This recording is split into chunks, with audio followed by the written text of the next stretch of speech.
ሰላም አለይኩም ወራህመቱላሂ ወበረካቱ። ቤተሰብ እንዴት ናችሁ? ሰላም ናችሁ? ከኔ ጋር አልሐምዱሊላህ ረብል ዓለሚን። ዛሬ ደግሞ በአዲስ ቪዲዮ ብቅ ብያለሁ። ኢንሻአላህ ዛሬ ያው ብቸና ገበያዋ ማለት ነው የባል ገበያ ነው። እንግዲህ እንደምታዩት ነው። መሰራሰሪያ የለውም። በነገራችን ላይ እኔ እንቁላል ልሸጥ ወጥቼ ነው ኢንሻአላህ። እና እንደምታዩት እንቁላል ተራ፣ ዶሮ ተራ እንዲሁም ደግሞ በዚህ እንግዲህ አብረን የምንመለከት ይሆናል። የዛሬ ገበያ መግቢያ በቃ የለውም ማለት ነው። በነገራችን ላይ አሁን እኔ አልቆይም ቶሎ ሊሄድ ነውና ግን ይሄ እንደመሆኑ ከ5 ሰዓት በኋላማ ቢስሚላ መውጫ መግቢያ ራሱ የለውም። ይገርማል ማለት ነውና እንደምታዩት እንግዲህ ብቸና ገበያችን ሀገራችን ማለት ነው። ያው እንግዲህ ሰው በየባህሉ በየሃይማኖቱ የሆነ ነገር ያደርጋል።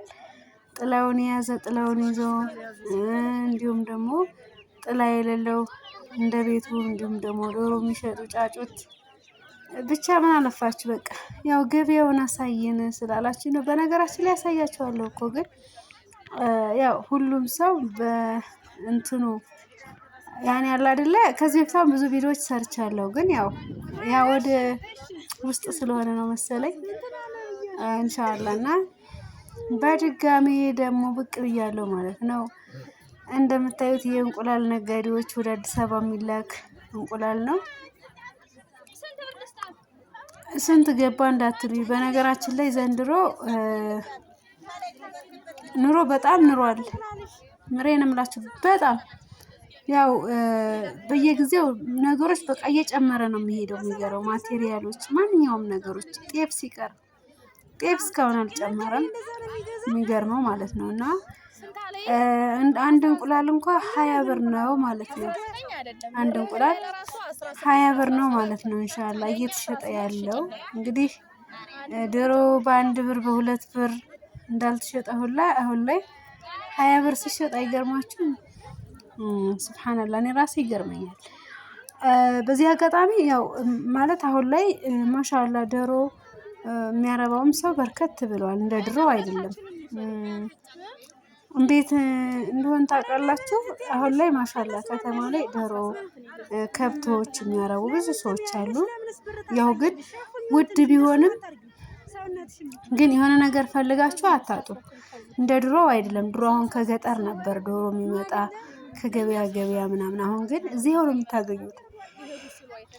መንደር ለመንደር ራሱ አታጡም ማለት ነው። እና ያው ያ ማለት ግን አይሸጥም ማለት አይደለም። እና የኑሮ ግን እሳትነት በጣም ይገርማል ማለት ነው። አጂብ ሱብሃንአላህ አልሐምዱሊላህ።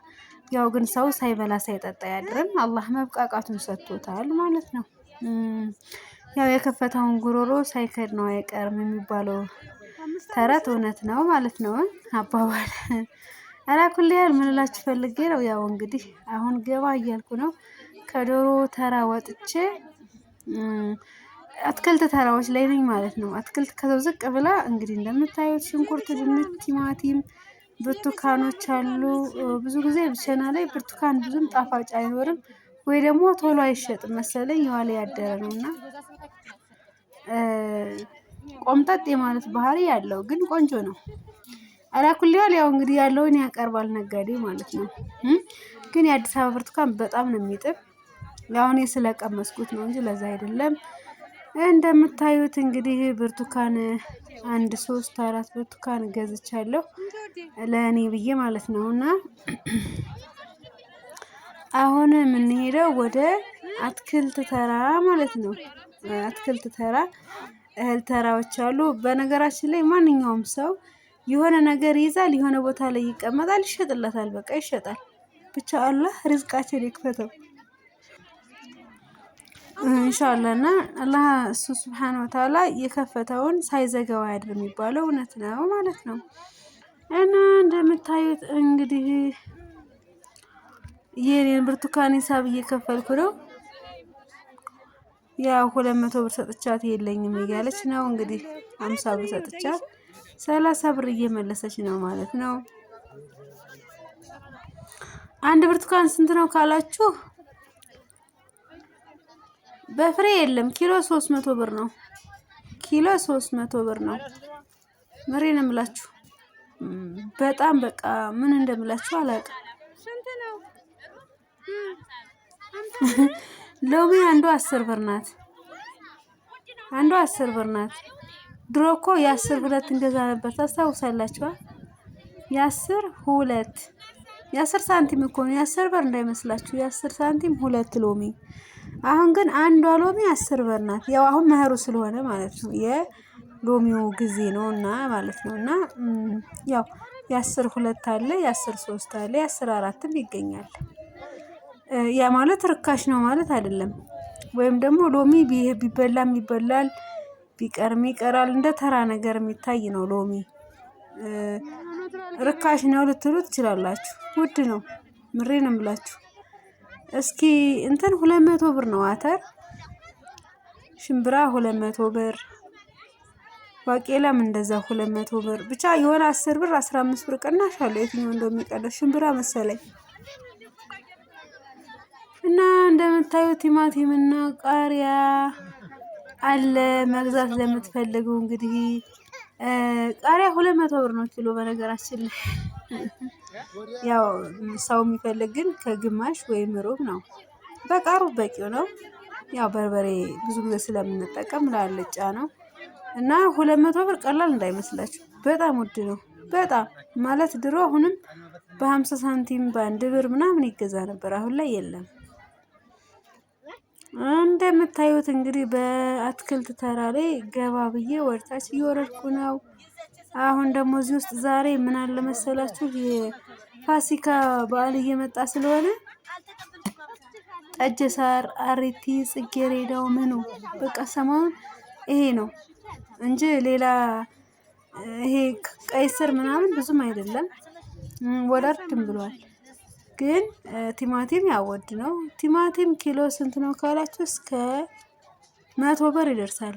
እስከ 100 ብር። አሁን ግን ያው ጊዜውም ስለሆነ እንግዲህ 70 ብር ይሆን 80 ብር ይሆን አላውቅም። እና እንደምታዩት እንግዲህ ቲማቲም አትክልት ተራ በሉት። እኔ አንድ የሰላጣ እንትን ፈልጌ ነው። ቲማቲም እንኳን ገዝቻለሁ። የሰላጣ ይቺ እንትን አልቻለ ሰላጣ ላይ የምትደረገው እንደ ኻስ ነገሯ እሷን ፈልጌ ነው። ዛሬ የለም። እንግዲህ እስኪ ወደዛ ልሂድና ባገኝ ኢንሻአላህ። እስካሁን ድረስ አላገኘውም። እሱን ፈለጋ ሂጄ ነው። እስካሁን ድረስ አላገኘውም ማለት ነው። ሎሚ እንደምታዩት እስኪ ወደዚህ ልሂድ ኢንሻአላህ። አላጣም፣ አይጠፋም። ወደዚህ የለም። እስካሁን ድረስ ግን አልተገኘም። የለም። የሚገርም እኮ ነው።